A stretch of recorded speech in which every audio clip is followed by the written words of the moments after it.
God is good to us. Today we're going to talk about eagles. On eagle's wings. And God created the birds on what day? Day number 5.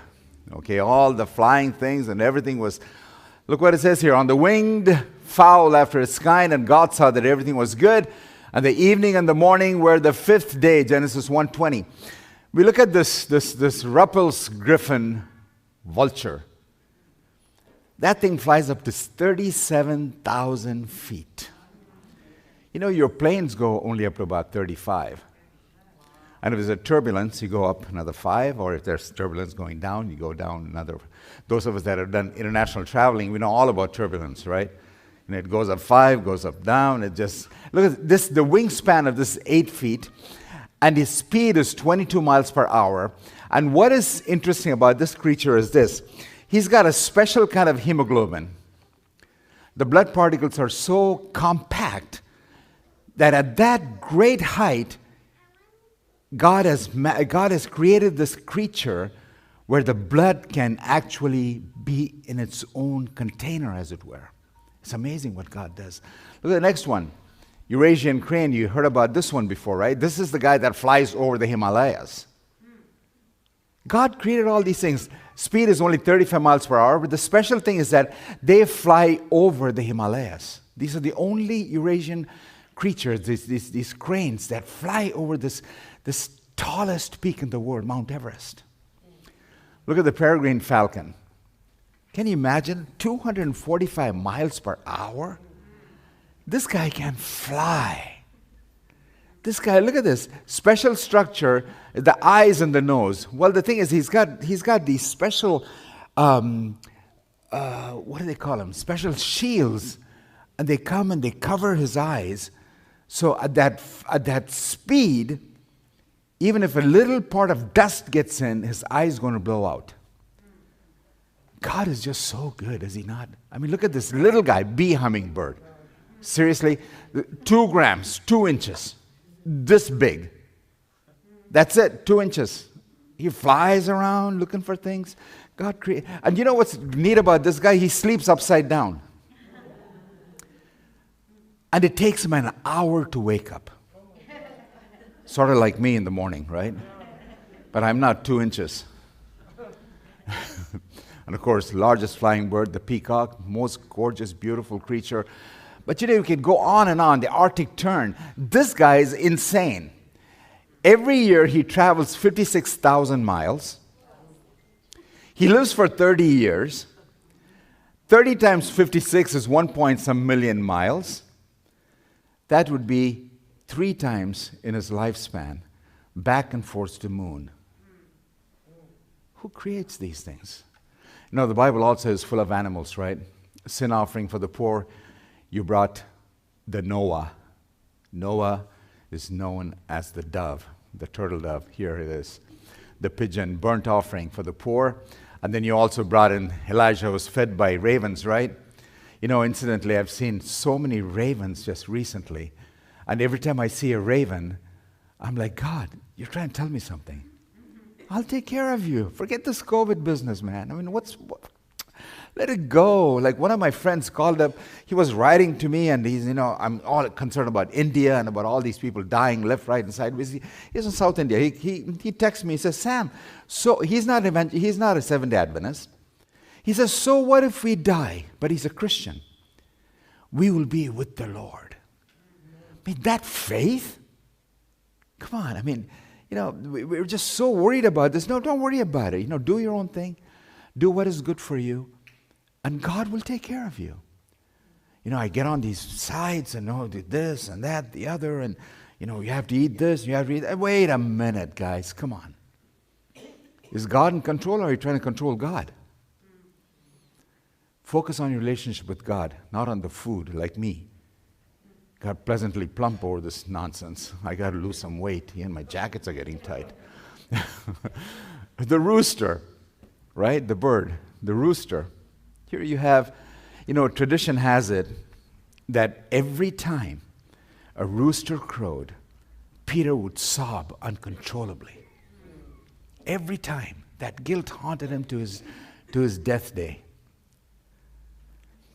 Interesting. And of course, are you worth more than the sparrow? You know, the eagle is mentioned 34 times in the Bible. The eagle is an unclean bird. You find that in Deuteronomy 14:11 and Leviticus 11:5. Says, but these things you can't eat. The vulture, the buzzard, they are considered unclean. You can't eat because these are unclean animals. And as I was reading God's word, I said, why would God, number one, why would God talk about himself as an eagle when it's unclean? And why would he have, in the heavenly courts, why would he have one of the animals surrounding his throne as an eagle? God uses an unclean bird to compare himself. Why? Have you thought about it? Aren't there? Why didn't God, say, I'm a beautiful swan, the white swan? Next time I'm going to put a picture of a white swan. They're so beautiful, especially when they raise their young ones. They puff their wings and they're just like, oh, they're gorgeous looking. Why didn't God say, you know what? I'm a beautiful white swan. Why did God say an eagle? There must be something to it. Look, in Revelation, it says, Ezekiel 1:10, as for the forms of their faces, each had the face of a man, all four had the face of a lion on the right, and the face of a bull on the left, and all four had the face of an eagle. And he takes it one notch up in Revelation 1. Look what it says, Revelation 4. Incidentally, you all should memorize Revelation chapter 4. I don't know how many times I've sat here and talked to you guys about this. Next time you cannot come to church. I'm going to be standing out there by the gate, by the door. If you don't repeat to me, memorize Revelation 4, go home. Don't come to church. It's a waste of time. It's a small text, but that is the only place in the entire Bible where the throne room of God is mentioned. Did you know that? Flashes of lightning, peals of thunder. I'm a dramatic person. I just love that thing. I mean, it's just circular rainbow, jasper throne, sapphire. I mean, it's just a sea of just emerald. And it's just amazing. It's a very small chapter. But you know what? You should memorize this. And don't memorize the YouTube. Look what it says. The first creature was like a lion. And the second creature was like a calf. The third creature had the face of a man. And the fourth creature, why would God allow an unclean animal that you can't even touch into his presence? There must be something about these birds. On eagle's wings, you have seen what I did to the Egyptians and how I carried you on eagle's wings. You think you're going through problems? It's nothing. God's with you. God's got this. My nephew, and not my cousin's husband, is going through surgery right now, even as we speak. And he's 85 years old, and the bile duct is blocked.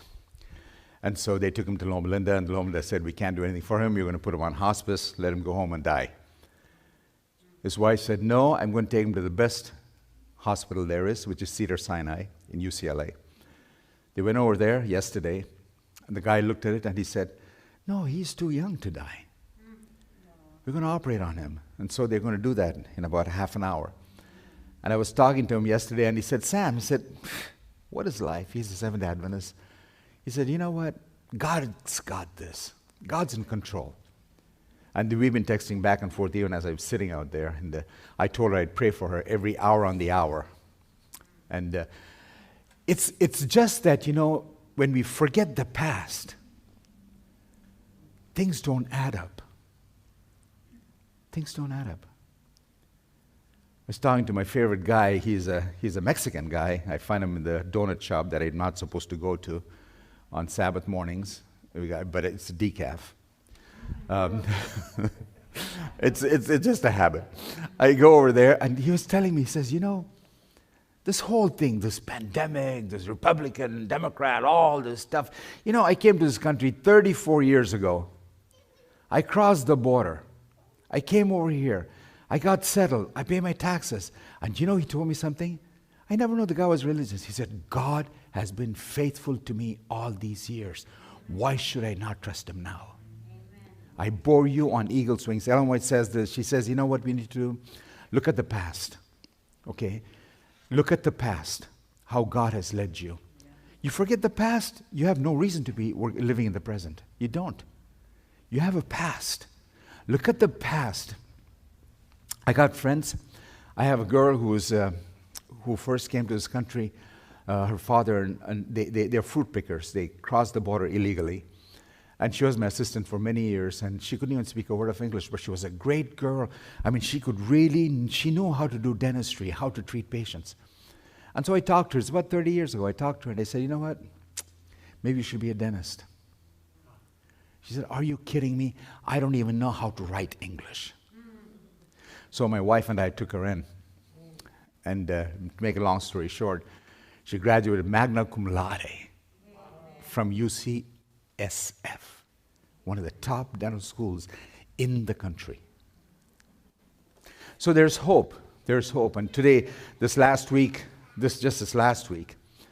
one of my guys that I've been supporting dentistry in Africa, he graduated, Dr. Collins. When he went to Zambia, he was one of those kids that'll just, he just foul-mouthed. And then at the end of 10 days, he said, I want to be a dentist like you. I told him, I said, you go find a university and I will support you. And to make a long story short, that's what happened. God, if we forget the past, we have no business in the future or the present. You're making history every minute, and God uses an unclean bird to compare himself. Why, you might ask? You see, he's an apex predator. His wingspan is 8 feet. 8 feet wingspan. Okay. His golden eagle travels at 200 miles an hour, and he can see 50 miles away. Can you believe that? He can see another eagle 50 miles away from here to Sacramento. If he's flying up there at 37,000 feet and he's out there, he sees 50 miles away. And his claws are that like a bear, like a grizzly bear's claws. Can you imagine something coming at you at 200 miles an hour? With the size of the claws are the size of one of these bears, you have no chance. God is a great God. So we're going to look at this. We're going to parse these 4 points. Number one is vision. We have 20/20 vision, and the golden eagle has got 25 vision, 20/5, and they can see things 50 miles away. God uses this bird. You will never look at an eagle again. Every time I look at an eagle, you think of God. The vision, oh Lord, please open his eyes. You know this story really well. So the Lord opened the eyes of the young man, and he saw, and behold, the mountain was full of horses and chariots of fire all around him. Oh Lord, open up my eyes. I may see the angels sitting beside me. Open up my eyes. Here was Gehazi, came to Elisha and he said, you know what? I don't understand. Things are not going our way. Didn't you see the chariots of all the Assyrians? They come to get us. Are you insane, Elisha? What happened to you? What's going on here? Elisha said, wait, Lord, let's take it up to God. You're not seeing what I'm seeing. I'm seeing between us and him, I'm seeing chariots of fire. There's chariots of fire all around us. We walk into situations, we walk into a troubled situation, and we think we're the only ones there. No. If you're in tune with God, he sent heaven's armies, buddy. He sent heaven's armies to protect you and to keep you and to guard you and to guide you and to keep you from all evil. Yea, though I walk through the valley of the shadow of death, you are there. You prepare a table for me. Where can I go from your presence? If I flee to hell, you are there. If I get to heaven, you are there. If I take the wings of the morning and fly to the uttermost parts of the earth. See, that's why David was a man after God's own heart. He understood God. He shall give his angels charge over it. That's Psalm 91. Over you, keep you in all their ways. They shall bear you up on their wings, lest you dash your foot against a stone. Do we have that much faith in God? Or are you like me? When things are good, God is good. Oh, when things are bad, God is bad. He doesn't exist anymore. If our eyes, Ellen White, Christ Triumphant, page 86. If our eyes could be opened, we would see angels of God all around us. And evil angels are here also, trying to destroy us. But the good angels are keeping them back. Amen. You know, in this edifice, there's a guardian angel placed on all these 4 doors. Did you know that? Satan's not allowed to come in here. Amen. Your evil angels are outside waiting for you. Your good angels are right here on the walls. So hang on to them. Okay, they and I, look, millions of spiritual beings walk this earth unseen, both when we sleep and when we awake. Guys, we are in a warfare, are we not? You're not alone by yourself. There's 3 angels around you, 2 good and 1 bad. Spiritual eyes in the darkest days when appearances or it seems so forbidding. Fear not. Have faith in God. He's working out His will. Our faith is to endure the pressure brought upon it. You know, this is the sons and daughters of God, page 220. Number 2, second point, no fear. First point is vision. Second point is fearless. Look at this. They attack without concern. You want God to be on your side? I need God. I need a God like that. I'm fighting my own battles. No. God says, stop. Let me fight the battles for you. I will not fear, for thou art with me. Psalm 23. And here's a story. The valley of Rephaim, the valley of the giants, celestial war. I want to go through this small story here with 2 Samuel 5, 23 and 24. Here's the Philistines. They've circled this guy, David. And David says, Lord, should I go fight against these guys? And God says, wait. He gives specific directions. He says, look, don't go straight up, but circle around behind them and attack them in front of the poplar trees. And so he does that. And he defeats them. Very specific ideas. And the next time, these same Philistines come over. And he says, God, should I go ahead and fight? God says, no, not this time. This time, I'm in command. You know what I want you to do? Listen for the rustling on the top of the poplar trees. When you listen to those noise and you see footsteps marching, know that I've gone ahead of you. Amen. Guys, can you imagine that night what they all did? They probably just sat down very quiet and they were listening. Oh, here's the rustling. Is that it? Oh, that must be it. Wait. Maybe that's not it. It's just the wind. Wait. Can you hear the rustling? See, God's army is going ahead of you. At times, we have to stand still and wait for God to work for us. It has worked for me. I'm telling you, it has worked for me when I go on these mission trips and I look around and I say, you know, God, my baggage is lost. As a dentist, if you don't have a baggage of materials, you can't do jack diddly squat. You can. Might as well turn home and come home. You can't do anything. At least as an MD, you can go there, take a stethoscope and listen to somebody and say, oh, you got a heart problem, come back later. But with the dentistry, it's always pain, relief, pain, relief, pain, relief. And if you don't have all your instruments with you, you can't do anything. And I've seen, when I go to these places, I've seen my baggage is not there. I get frustrated. So I call my prayer warrior, my wife. And she says, stand still and see. I'm like, oh yeah, right. Here she goes again. Stand still and see God. Haven't you seen this history before, Hannah? This happened last time. We were there. God, you saw in Turkey, you saw that the lost baggage is the size of 5 football fields put together. Terrible in Istanbul. You lose your baggage, it's gone, it's toast. And we're in Zambia, and she says, wait, stand still. God is going to work it out. Yeah, right. He's going to work it out. Wait for the plane. Next plane, boom, every one of them. All the 20 bags. And they went to Chad. We're standing there. The plane landed. I said, Hannah, there's no baggage here. Must have gotten lost in Paris. Have you seen Paris, Charles de Gaulle Airport? That thing is bigger than Istanbul. 40 million people go through that airport every year. 40 million people. And I said, Chad is the armpit of the world. I said, Hannah, we're done. She said, where's your faith? It's already here. Don't worry about it. God said, I said, no, it's not here. Can't you see? And we're looking around, and there at the corner were these 20 bags and 2 big guys with machine guns guarding those bags. You got to know Chad.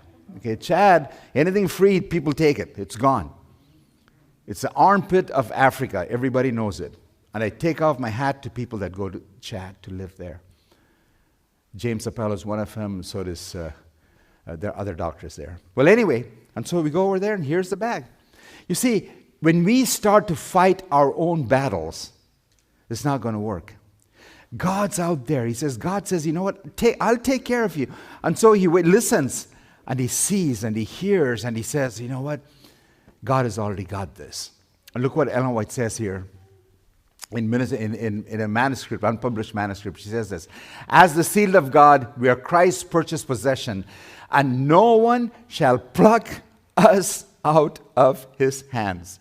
Is that comforting for us? No one's going to pluck you out. It's us. We think all this nonsense. You know what? No. The prodigal son, the prodigal father, the father was looking for the son every day. It's us that keeps him away. And look at this. As the sealed of God, we are Christ's purchased possessions. We belong to Christ. Look at the next text. It's just so beautiful. You know, in God's presence, when you are in God's presence, things happen.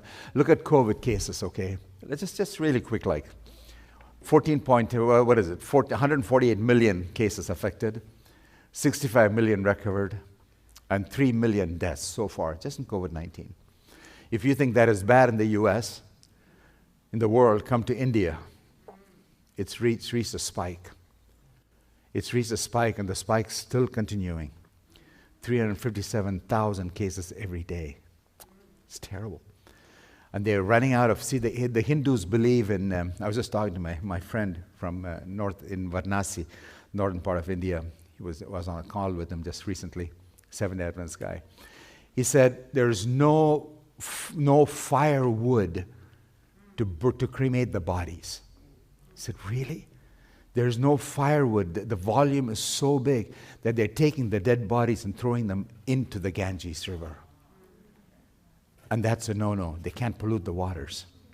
And they're just doing it. They're just, you know, they are no woods. You see, when we forget how God, we have this beautiful writing by Ellen White, right? Steps to Christ, which we abuse, by the way. I don't think many of you have read that book. I read it a few times. And if you haven't read it, go home and read it. Next week that you come over here, if you haven't memorized one chapter, go home.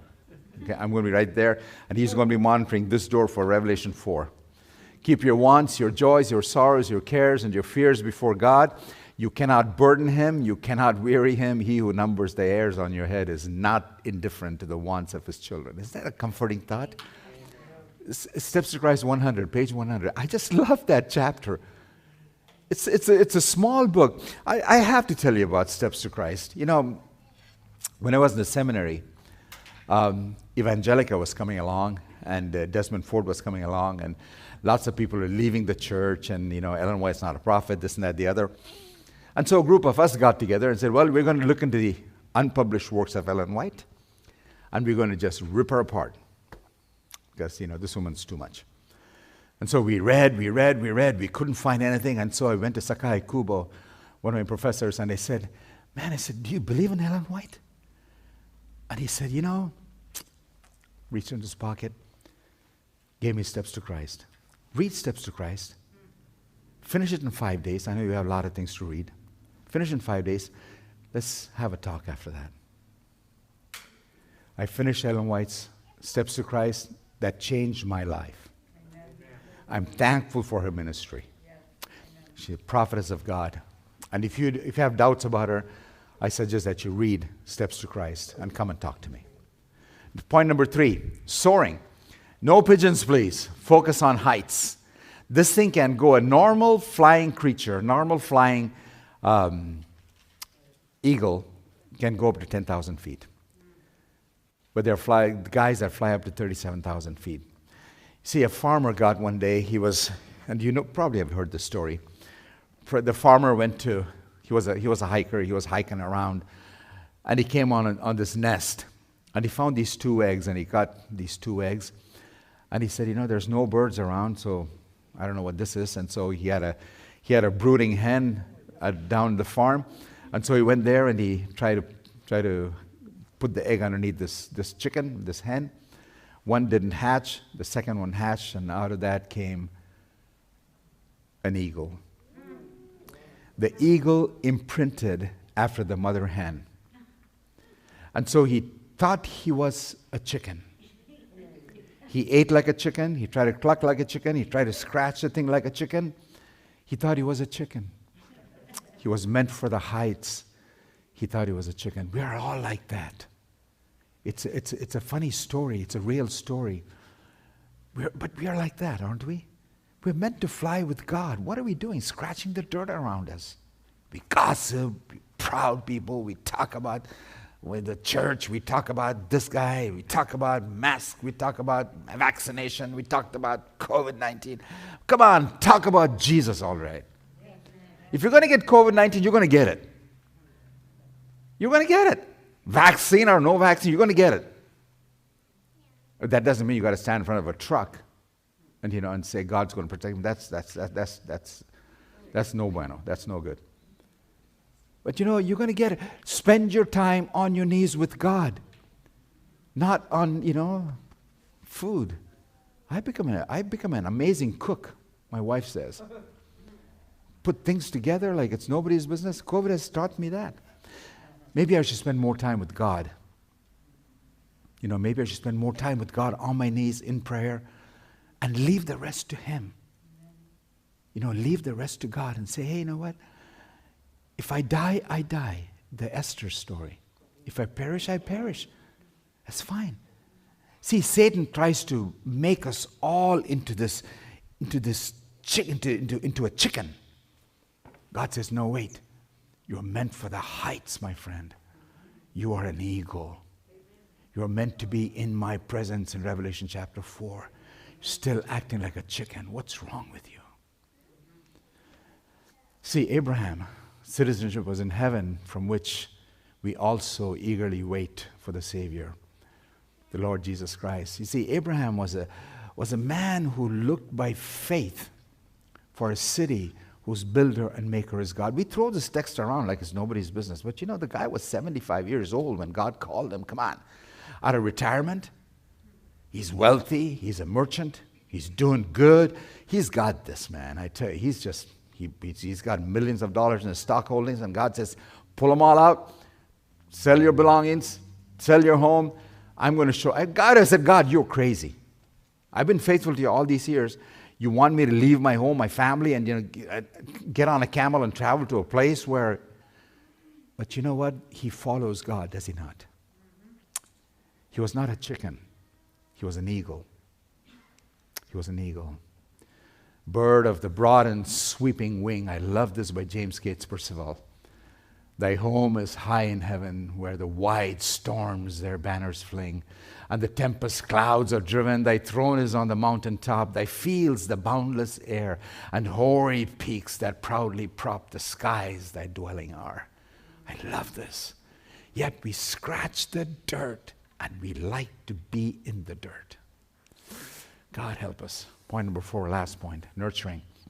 He teaches with no restrictions. He provides with no reserve. Does that sound like God? Amen. Provides with no reserve. When was the last time you just said, you know what? I'm going to provide with no reserve. A guy standing out there with a handout, say, well, I can't give him $2 because you know what? He might use it for alcohol. What if God looked at us and said that? Sam Thomas, you don't need all this money. You're wasting it. As an eagle that stirreth up her nest, fluttereth over her young, spreadeth abroad her wings, and taketh them. There was no strange God with him. I love this, and I like this anonymous. I build my nest on mountain crest, where the wild winds rock my eaglets to rest. Here the lightnings flash and the thunders crash, and the roaring torments foam and dash, for my spirit is free, henceforth shall be a type of the sons of liberty. They're beautiful, just powerful, powerful words. Fear not, for I am with you. Be not dismayed. I am your God. I will strengthen you. I will help you. I will uphold you with my righteous right hand. Just then the woman, I like the story about her. He's on his way to call the dead. And she crawls up to him. If I could touch the hem of his garment, just the hem, that faith. And you know what I like about this story? Not the fact that she got healed. That's beside the point. As you follow the story, something happens to Jesus himself. You know what he says? I find that strength, power, as dunamis, has gone away from me. Whoa, who's Jesus? God, right? God, omnipotent. He's got so much power. And that faith of that one lady drained all the power. Can you imagine if you went to God on your knees with that kind of power every day? God would say, man, stop praying. You're draining heaven of all the power. But instead, we just want the morsels, right? We want the little leftovers. God says, wait. Come to me. I'll take care of you. COVID, don't worry about it. You're just worrying too much. There's nothing you can do about this. If you want the vaccine, take the vaccine. If you don't want the vaccine, don't take the vaccine. You know what? Either way, if you catch it, you're going to come to me, right? Right? And we're going to go to God. Lord, I did everything I can. Took the vaccination. I got the disease. Now what do I do? Oh, Lord, I didn't believe in the vaccination. I got the disease. Now what do I do? Have you ever been to a ball game? There are two teams. Right? One team is praying to be one. They want to be the winners. Second team want to be the winners too. How is God going to answer all this? One of my friends who was an elder in the Bakersfield church called me, and we have a very good talk. And we were talking, and then he said, Sam, he said, there are people in my church praying for the vaccine. And there's a group of people in the church that are praying against the vaccine. How is God going to answer this? I told him, I said, no, we serve a very sovereign God. He knows what is best. He'll take care of us. Amen. Either way, don't make it such an issue that you don't come to church, that you hate your neighbor, that you want to flaunt this and flaunt that. No. Wait. Let God do his business. Don't play God. Whatever you do, be convicted, convinced in what you're doing. She said to herself, if I only touch his cloak. And Jesus felt the power, the dunamis, the dynamite that was in him was drained. If I could go to the presence of God every day with prayer like that, my friends, I wouldn't be standing here. Requirement was faith. I preached a sermon just before I came here. It's actually a sermon. It's on I preached it last night and they released it this morning. It's about faith, how God is faithful. As you go through all the 6 covenants that God makes, the Edemic, the Noahic, Abrahamic, Davidic, and all these covenants. As you look at all these, the new covenant, as you look at all these covenants, God is faithful. Every one of these guys, every one of them committed sins. Abraham lied. Moses killed. David, hello. Do we even have to visit that part? And how about Adam? Good old Adam. God talks to him face to face, and he disrespects God. Thou shalt have no other gods before me. He takes the fruit and he eats it. But God is faithful. He carries the fulfillment of these promises through. And that's what he did to this woman. He carried this through. If the young, look at what this eagle does. If the young are slow to learn or cowardly, she returns to the nest and begins to tear it apart until there is nothing left for the eaglet to cling to. Then she nudges him off the cleft. Seriously? Whoa. Sounds like what God does to me sometimes, right? The securities that I have, God takes it off. That's where the hound of heaven comes through. I fled him through the nights and through the days. I fled him through the arches of my years. And then God still comes through for us. All the security is lost. It's all gone. And God pushes me. You know why? I was not meant to be on the nest all my life. No, I got to spread my wings. I got to fly. And that's what God does for us. You know how the eagle is an apex predator. There's nothing above him. There's nothing above this eagle. How does an apex predator get destroyed? By an osprey and a raccoon. Did you know that? These guys are stealers of the nests. They climb up and they look for the eaglets, fresh meat. They look for the eggs and they eat them. That is how the apex predator is destroyed. Nobody comes against the eagle, but they come against her children, her babies. Nobody can come against God. Guess what's going to happen? They're going to come against you. Satan knows where you are, and so Satan's going to come after you. My friends, we live in a war. We live in a celestial war. We live in a place where if our eyes could be open, they're out there. But they're in here too, the holy angels. They're going to guard you. They're going to protect you. They're going to build a wall of fire, a hedge of thorns, and a wall of stones all the way around you. There's going to be a bulwark around you. It's going to be a fall, fire around you. When you walk, the demonic angels are going to fly left, right, and sideways because God is with you. God help us is my prayer. We must rise higher and nearer to heaven in our aspirations. Seek things that are above. I am so guilty of this. I am so guilty of this. Whenever I hear something salacious, gossip from QAnon or somebody else, my mind is like, focused on this stuff. And God says, maybe this is not the time. Why don't you just focus on me? Oh, did you hear? I said, well, shut up already. Come on. How much nonsense do you want in your life? Just spend time with God. Memorize His scriptures. Psalm 91. Don't just go for Psalm 23. Go for Revelation 4. Next week, elder, if nobody's coming through, send them home. Put the mask on their head and just send them home. Okay.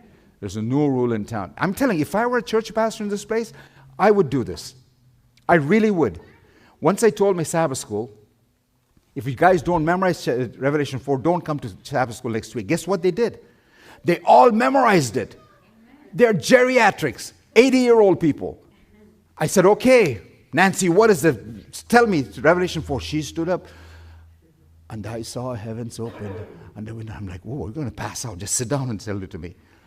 If you want to put your mind to it, guys, you can do it. We don't do it. We're lazy people. We like that YouTube. We like TikTok, don't we? Oh, we love that TikTok. Hours on it. And that guy comes on and says, have you been on it too long? That's me. He's talking to me. He's got this funny smile. Says, maybe it's time for you to go to bed. It's 3 o'clock in the morning. Higher and higher. But those who hope in the Lord renew their strength. They will soar on eagle's wings. They will run and not be. And look at this. This text happens to be Ellen White's favorite text. Did you know that? What's Ellen White's favorite? Look at this. Friday, I want to read this. Friday, February 14th, 1896. I wake at 2:30. and seek the Lord, as is my practice, for wisdom and grace, and mingling my prayers with thanksgiving for his tender, loving compassion towards us. The words of Isaiah 40:28 through 31 seem appropriate and impressed upon my. She writes this in 1896. She had just finished writing Patriarchs and Prophets and Steps to Christ. She still has massive volumes to write, and she loves this text. She says, I'm just engrossed. The more I study this text, the more I am into this text. Wait on the Lord. What does that mean? Trust him, seek him, be confident in him. Renew their strength. What does that mean? It means be with God, fellowship with him, expect from him. And what does it mean on eagle's wings? You have security, you have strength, and you also have vigor and vitality. And run, not be exhausted. That's me. Energy, passion, enthusiasm. See, God wants us, and you could go through this over and over. See, what I do on a text, I take a text and I parse it. You don't have to be a Hebrew scholar. You take that text and you look at the text and do the concordance with it. And God will speak to you. It's weird, guys. Once you're in that much with God, he'll wake you up at 2 o'clock in the morning. And he will give you ideas. I always have a piece of paper and a pen, because I don't know what he's going to tell me at night. Might be crazy. And it says, why would God use this creature? Why would God use this creature? 4 points. Vigor, fearless. He soars, and he's nurturing. My last slide is this. As an eagle uses the storm winds to lift himself higher, far above the clouds. That's what he does. When the storm clouds come, all the birds have gone. They're fled. This one uses the thermals to get higher and higher and higher. As you get into this COVID business, as fear lurks in you, which it does with all of us. I don't care if we're vaccinated. I don't care if we're not vaccinated. It's up to you. Be convicted. It doesn't matter what it is. Use this time to circle with God, to be in his presence. And you know what? Go with God. Soar with God on eagle's wings. Don't be scratching in the dirt like a chicken.